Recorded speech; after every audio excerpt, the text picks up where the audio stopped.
So when I say non-governmental organization or NGO, I mean not-for-profit. We all know, or we should know, or we should have noticed, that the expansion of not-for-profits and the expansion of the funded voluntary sector in general is the rise of what a friend of mine calls the shadow state. The shadow state. It's a good phrase, huh? That's Jennifer Walsh. The shadow state. Like, think about shadow government. And this shadow state goes hand in hand with the demise of the welfare part of the welfare warfare state, which is to say, the rise of neoliberalism. And remember, neoliberalism is not new nice guys. It's new mean guys. It's the rise of the post-welfare militarist state at home and abroad. So what's happened is this shadow formation, this shadow state, this amazing complex of non-governmental organizations, of NGOs, has risen, right, in the shadow of the state over the last 20 or so years. And to some degree, this shadow state has taken on doing a lot of the work that the state used to do. Educating, taking care of people, social services, you name it, right? Things that used to be part of what the state was supposed to do with our social wage, which is what taxes are, right? That's part of our wages that goes there instead of here. So there are two extremes then in this shadow formation. On the one hand, we can imagine that every state-approved NGO is actually only ever a part of the state that makes war, punishment, and resource extraction and market expansion its central work. And this state, this neoliberal state that we're talking about, so I'm talking about the federal government, I'm talking about the state of California, I'm talking about the government of the county of Santa Barbara, the government of the city of Goleta, I'm talking about the state at all levels. That the state does this work of war and punishment and resource extraction and market expansion under the cover or behind a rhetorical veil of individual responsibility, of executive privilege, and of public-private partnerships, right? So this is where we see it all coming together. But there's another pole, at least. It's not an extreme as in 180 degrees separated from the first one, but there is another pole. And that is this one. Given that there's no such thing as an untainted dollar, and not all NGOs simply do the work of internal pacification that the state isn't doing anymore, then why not just take the money and run? Well, whatever our characteristics, whatever our interests, our purpose, I think, is to build a social movement. That means that we must, of course, build organizations. Because, as Miles Horton and Paulo Freire and a lot of other people have said over the years, a social movement has its basis in organizations.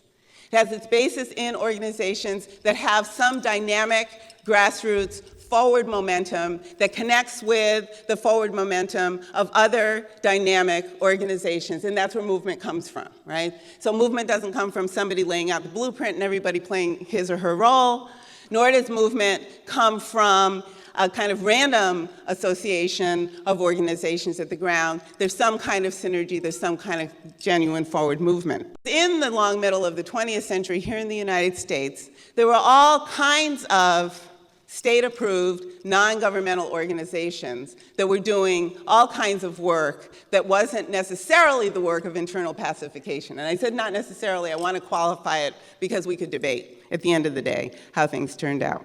Those organizations include such things as unions, churches, established and not so established, and anti-establishment churches, political parties, and I don't mean the Democrats and the Republicans, but the communist parties, socialist parties, all kinds of political parties around the United States, and other kinds of formations that came together in order to promote some kind of social good, right? So clubs, schools, even media, like publications, publishers and radio. So then, these groups, these formations, these organizations were unified by purpose. These kinds of organizations, unified by purpose, all had paid and or unpaid staff, right? Including unions, I will add. They had a bottom-up resource base, and they had a mission, and the mission is a partial statement of the larger purpose, right? The mission isn't the purpose, and I think that's one of the things a lot of people have forgotten these days. People think that the mission of their organization is the purpose of the movement, rather than the mission of the organization should be a partial statement of the purpose for which the organization came into being in the first place, and the purpose might mean that the organization's usefulness is eclipsed. So I'm going to give some examples. All right, 1949, Pacifica Radio. They came together, they said, can't we take broadcast out of the market in order to get different sorts of views heard, circulated, debated, and so forth? So they started this network, right, that was based in subscription, and not NPR kind of subscription, real subscription, right? They started a radio station that's never had a single advertisement on it, ever, from 1949 till 2004. So that's one example of ground up. Another example from the long 20th century is the Montgomery bus boycott. The Montgomery bus boycott started December 1st, 1955, when, famously, Rosa Parks didn't move her seat. Wasn't a spontaneous event, and everyone in this room knows that, right? It wasn't spontaneous. She wasn't just saying, oh, I'm tired, right? Although I do not doubt that she was tired. So, how did a group of people concentrated in, but not exclusively organizing in, the city of Montgomery in Alabama, manage to assault and scale apartheid's wall, as they did, right?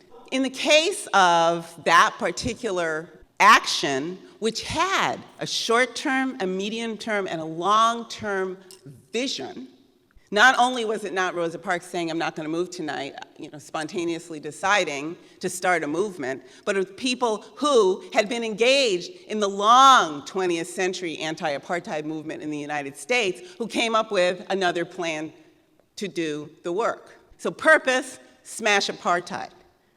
Organizations included the Dexter Avenue Baptist Church, the Women's Political Council, if that doesn't sound nice and reformist, what does? And the Montgomery Improvement Association. So 3 different kinds of formations, all again with resources derived from the bottom up, right? The Women's Political Council was actually started by a professor, I think, named Joanne Robinson. The Montgomery Improvement Association came into being instantly the bus boycott started in order to coordinate carpools, right? Its mission was to coordinate carpools so people could continue to work in order to achieve the purpose, which was to smash apartheid in the United States, right? So we have an alliance of organizations, right? An overlap of organizations like the Dexter Avenue Baptist Church that had no intention of going away, and other organizations that did their work in the short and the medium term toward the end of achieving the long-term purpose. And the third example I have this evening is the UFW, the United Farm Workers. And the United Farm Workers, as you know, came into being first as agricultural workers of California in the late 1950s. And what the agricultural workers of California were doing was trying to revive the most radical agricultural activism the United States had ever known, and that was the activism of the 1930s that shut down harvests in California's Central Valley in 1933, and again almost did it in 1938 in the cotton fields, right? So there's a historical memory there. So AWOC comes into being, UFW emerges out of that in alliance with other organizations and quasi-organizations. And the work then, in the 1960s, for the UFW was not to just go around, of course, and say, we had the glory days in the 1930s, because an entire generation and a half had passed. The Bracero program had cut into the radical organizing of farm workers in this state and around the United States. Farm workers throughout the United States were forbidden by law from organizing, right? And in that context, Dolores Huerta and Cesar Chavez and others went out and asked people who were making hardly anything at all, maybe a couple of bucks a day, to pay 50 cents a week in dues. Dolores Huerta went to farm worker, and asked for this money and kept being told, no, we can't afford it. And she and Chavez had an infamous debate about this. And Chavez said, the only way we can do this, the only way we can be the organization that will achieve the purpose that we have envisioned for ourselves, to make the movement happen, to organize farm workers here in California and throughout the United States, to organize farm workers regardless of citizenship, organize people who work in the fields, is if they know they own the organization. And when I say own, I mean control. Ownership in which you cannot sell your share. You can only exercise the capacity having a share gives you. So those are 3 examples. Even the Sierra Club. Why is the right gone after the Sierra Club? Why is this an object of struggle? They haven't gone after the Sierra Club to destroy it. They've gone after it to take it over because it's such an effective, again, organization that gets its resource from the base. And I bring up the Sierra Club because there are 2 other points that I'd like to make before I quickly sit down. One is to beware of the politics of purity. I think that many of us, certainly I, am looking for an organizational structure and a resource capability that will somehow be impervious to corruption. I'm looking for something that's so different that somehow the other side won't figure it out. It's impossible. It's absolutely impossible to think up a model that the other side doesn't already or wouldn't already use. And I'll give you an example of that. Imagine this. Imagine neighborhoods in which women come to have a political understanding of themselves and their households in the world. And they go to their neighbors and they say, hey, read this. It changed my life. I'll babysit for you while you read it, and then we can talk about it later while the kids are playing in the yard. Sounds great, huh? And the written works circulate, and people babysit for each other's kids and form these amazingly cooperative organizations which don't have anybody paid at all. And because of what they have learned about themselves in the world and what they perceive to be their purpose in the world, they do things like run for school board, all right? This is the origin of the backbone of the new right, of neoliberalism here in California, right? The suburban warriors who tried to put Goldwater in the White House, who put Ronald Reagan in the governor's mansion, who put Richard Nixon in the White House, and put Ronald Reagan in the White House. So there isn't sort of a pure form that we can find. But this takes us back to thinking again about why not take the money and run, right? And other people are going to talk about how it is that funders make that very difficult, that funders do so much work of doing movement shaping and leadership development, that they make what our work is into something else so that they can continue to pursue an interest that is not the same as our purpose, right? So, what is a foundation? A foundation is stored wealth. A foundation's funds are stolen value created by working people around the world in factories, mines, and fields. That's what foundations are. And most foundation money goes to universities, where it's held in trust for the very thieves who stole it in the first place, right? Right? The children of the elite and so forth. This brings us back one last time to why are we here?